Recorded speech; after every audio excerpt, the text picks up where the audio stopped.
Buenas tardes, profesora, compañeros y compañeras. Mi nombre es Mariela Naín Fernández Brites y a mí me corresponde hablarles sobre la comunicación.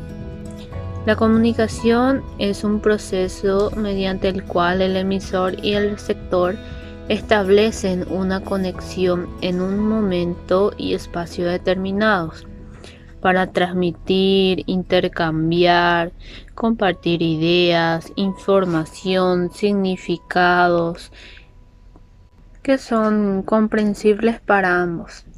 Estamos diciendo que en todo momento de nuestras vidas estamos comunicándonos, ya sea expresando nuestros sentimientos, organizarnos en la sociedad, preguntar o resolver dudas o llegar a acuerdos eficaces. La comunicación es la acción de intercambiar información entre dos o más personas con el fin de transmitir información o recibir. Muy buenas noches, yo estaré hablando un poquito sobre la importancia de la comunicación. La importancia de la comunicación radica en que es la forma para tratar de entendernos los unos con los otros. En otras palabras, es la herramienta para relacionarnos, obtener lo que necesitamos, a aquellos que queremos y para expresar lo que somos. Por ello, la importancia de la comunicación puede abstraerse en los siguientes puntos. Permitir para expresarnos como seres humanos. Comunicar las costumbres sociales que nos distinguen como seres gregarios. Permitir, pedir, negar o asentir aquello en lo que estamos o no de acuerdo. Nos permite transmitir experiencia y conocimiento, mientras un individuo mejore su habilidad de comunicación, como hablar, escuchar, escribir, leer, mejores relaciones y posibilidades de éxito obtendrá en la vida. La comunicación interpersonal es el proceso por medio del cual las personas logran realizar un intercambio de información, sentimientos y significados por medio de mensajes verbales y no verbales. Es lo que conocemos como la comunicación cara a cara. La comunicación interpersonal no se trata solo de lo que realmente se dice, sino el lenguaje utilizado y los mensajes no verbales enviados a través del tono de voz, expresiones faciales, gestos y el lenguaje corporal. Entonces, la comunicación interpersonal es toda aquella que realizamos cara a cara. Puede darse de dos o más personas y es muy importante en la comunicación porque es lo que da un significado final a lo que queremos expresar. De hecho, expertos afirman que el 80% de la comunicación es no verbal. Formamos parte de ella desde muy chicos. Aún sin manejar una sola palabra, logramos comunicarnos con nuestros padres y hermanos. Algunos ejemplos de la comunicación interpersonal pueden ser hablar por teléfono, realizar una exposición, realizar gestos faciales a nuestro interlocutor y tener una entrevista de trabajo. La comunicación grupal. La comunicación grupal se basa principalmente en la forma de transmitir informaciones, compartir diferentes ideas y hacer llegar nuestros sentimientos. La persuasión tiene un papel muy importante a la hora de comunicar, ya que por medio de ellos las personas sienten el verdadero valor de la comunicación. Se convenzan de lo que están escuchando para así mismo captar el mensaje de la comunicación. Debemos tener en clara que no solamente nos comunicamos con palabras, sino también por señas, gestos, expresiones conocidas como la comunicación no verbal. La comunicación grupal se caracteriza cuando hay dos o más personas que interactúan e intercambian ideas. Esto normalmente sucede en reuniones o en grupos de grandes personas. lo interpersonal como escenario de la realidad humana. Hoy en día, y más en la situación que estamos atravesando, una pandemia, la mayoría de la gente vive de acuerdo al modelo siempre conectado, que consiste en un acceso transparente a los servicios de comunicación e información. Un celular es capaz de mantenerse permanentemente conectado a una lista de contactos, de codificar un mensaje de texto para encontrar número de teléfono y ofrecer de posibilidad de atenderlos automáticamente, realizar llamada con videos, entre muchas otras bondades. También es bueno saber que la comunicación interpersonal ha cambiado mucho su forma de presentarse a la realidad humana a través de los años. Ninguna persona del año 2005 en el que toda persona convivía y se comunicaba cara a cara. Los niños reunidos jugando sin utilizar medios tecnológicos iban a imaginar que unos cuantos años después la forma de comunicación iba a cambiar tanto. Existen muchos aspectos negativos en cuanto a las relaciones interpersonales con la tecnología, pero así también hay muchos más aspectos positivos, tales como la posibilidad de ver a un ser querido a través de un monitor y de poder hablar con él en cualquier momento, sintiendo que se acortan las distancias físicas. Buenas noches para todos, yo me llamo Bianca, soy la alumna del Instituto de Formación Docentes Santa Matilde de la sección B. A mí me toca hablar sobre el tema de elementos de la comunicación. En primer lugar, le estaré hablando sobre el emisor. Bueno, el emisor es aquel que emite cualquier palabra, cualquier mensaje que quiere transmitir, es decir, que pone en marcha cualquier comunicación que comparte alguna información de importancia. El receptor, segundo punto. El receptor es aquel individuo al cual es el que recibe y descodifica todo lo que había dicho el emisor. En tercer punto tenemos el canal. El canal es el medio físico empleado por la cual se transmite, ¿verdad?, todas las informaciones dadas del emisor, ya sea papel, escritos, también puede ser por radios, teléfonos móviles y muchas otras cosas más. A modo de proseguir con la explicación de la compañera sobre los elementos de comunicación, voy a hablarles sobre el código y el mensaje.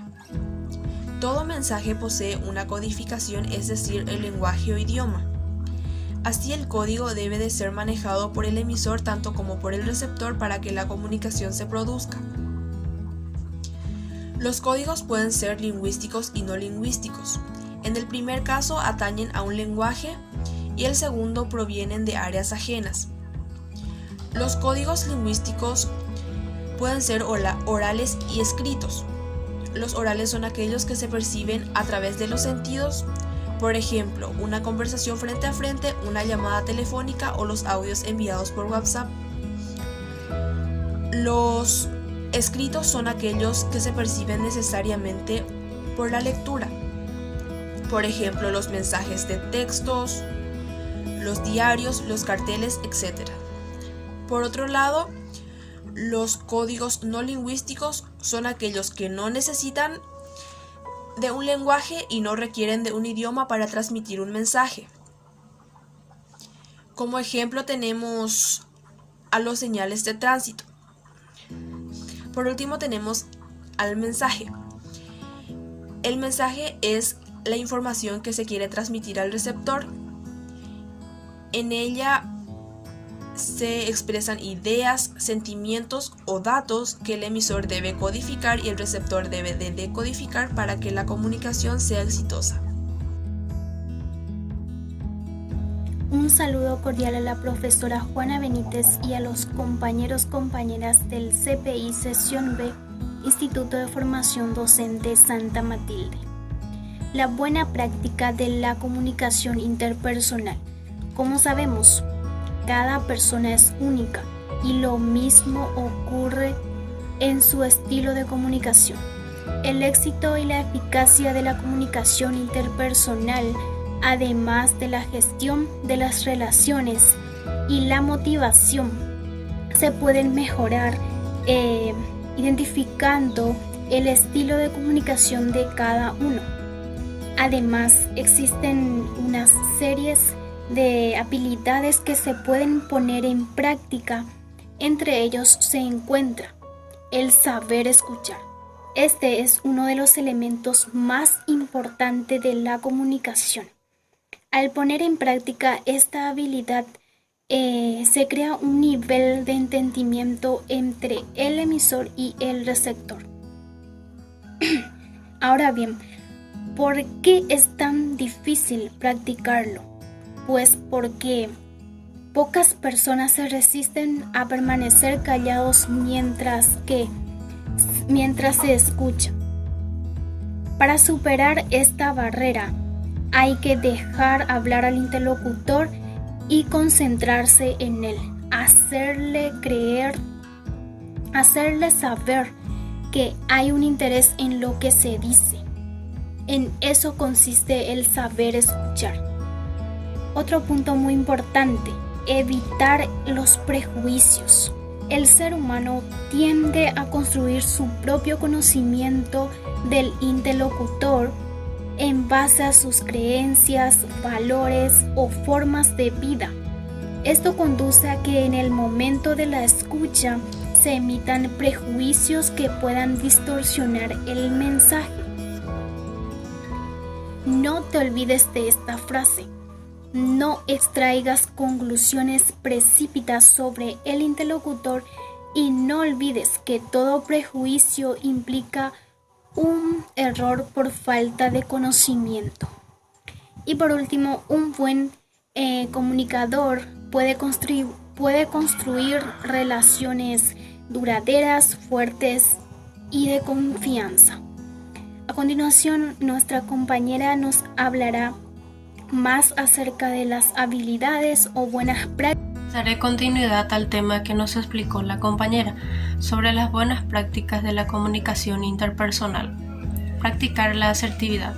La asertividad es la capacidad de transmitir a las personas opiniones, creencias o sentimientos de forma eficaz y sin sentirse incómodo. Ejemplos: me gustaría ayudarte, pero tengo mucho trabajo. Se entiende tu situación, pero lamentablemente no puedo prestarte dinero en estos momentos. Fomentar la empatía. Como ya sabemos, la empatía es ponerse en el lugar de la otra persona. Ejemplo: dar importancia a las historias o las anécdotas de los demás. Buenas tardes, profesora. Buenas tardes, compañeros. Yo les estaré hablando sobre la comunicación no verbal y su importancia. Se llama comunicación no verbal a los mensajes que se transmiten a través de gestos, maneras, posturas y usos del espacio. Estos mensajes son denominados signos no verbales. La autora presenta una reflexión sobre la importancia de estos tipos de comunicación en el aula para promover un ambiente cálido y motivador en el aprendizaje. Nombra a los investigadores más importantes en este campo y se identifican sus hallazgos para relevantes. También hace énfasis en los aportes de la kinesia, la proxémica y la cronémica al estudio de los mensajes que envía el cuerpo. El comportamiento no verbal está presente en muchos ámbitos de la vida, desde el plano personal hasta el laboral. Incluso puede ser un factor determinante en la toma de decisiones durante el proceso de negociación de un acuerdo comercial.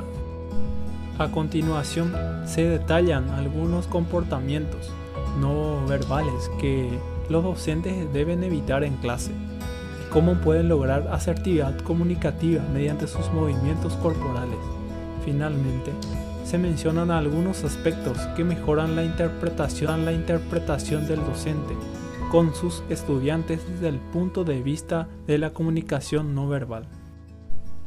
Se recomienda a los docentes tener presente que no solo las palabras comunican e influyen en los estudiantes, sino también lo hacen los gestos, maneras, posturas, expresiones faciales y el uso del espacio en un salón de la clase. Algunos docentes preocupados en mejorar su enseñanza se preocupan por preparar los contenidos previamente y diseñar actividades que le permitan a los estudiantes ejercitar lo aprendido. Sin embargo, muchas veces esto no responden activamente en su enseñanza, es decir, no logran motivarlos a pesar de sus esfuerzos. A los profesores interesados en crear un clima motivador en su clase les sugiere tener presente que una personalidad amable llama la atención, hace que se sientan cómodos en su presencia. Estos factores entran y ayudan a crear una atmósfera creativa y motivadora en clase. En conclusión, es recomendable para el docente tener presente que los gestos, manera, postura y uso del espacio que realiza en clase son observados continuamente por los estudiantes. Por esta razón se vuelve una exigencia para el ejercicio docente. El control de las emociones y movimientos, ya que mediante su expresión corporal se puede proporcionar un buen clima del aprendizaje. Se busca desarrollar una mayor conciencia del manejo del cuerpo en clase, con el fin de mejorar la interacción docente y estudiante. Discusiones de ideas o criterios. Se trata de un diálogo en el que las personas intervienen o defienden diferentes opiniones o posturas con el fin de seleccionar las mejores ideas o llegar a una correcta. La discusión es un gran ejercicio de razonamiento y procesos mentales, pues desarrolla la capacidad de análisis, de inducción y deducción. También constituye un excelente medio de educación al disciplinar a los participantes, o sea, a las personas que forman parte de esta discusión, a desarrollar el espíritu autocrítico y ejercitarlos al hábito de escucha sin exaltarse de la discusión, respetando las posturas de la otra persona y sin interrumpir a la persona que toma la palabra, y escuchando se logra aprender y entender lo que el otro expresa, y así uno puede llegar a tener un acuerdo dentro de la discusión. Los acuerdos, el consenso. El consenso puede ser visto como un acuerdo logrado por la mayoría de los integrantes que conformaban la discusión de un tema en específico, y así atenuar la opinión de la minoría para lograr una decisión satisfactoria para todos, o al menos para la gran mayoría. Esto permite alcanzar la paz y una convivencia armónica en el cual se respete la decisión de la mayoría de los individuos. El consenso es, según la Real Academia Española, el acuerdo producido por consentimiento entre todos los miembros de un grupo o entre varios grupos. Y por otro lado está lo contrario, lo que es el disenso. Es el acto de disentir, que significa no estar de acuerdo. Como ejemplos de consenso están aquellas conversaciones, debates y diálogos que terminan en un acuerdo. Llega a la conclusión que el consenso se basa en un determinado grupo de cualquier categoría, que la gran mayoría de integrantes llega a un acuerdo sobre un tema en específico, y así actuar, hacer y conseguir lo que les convenga a todos. Se busca tener en común algo con las otras personas del grupo, para así mantener una convivencia favorable para todos, basados en armonía y paz. El consenso se encuentra en lo familiar, social y político.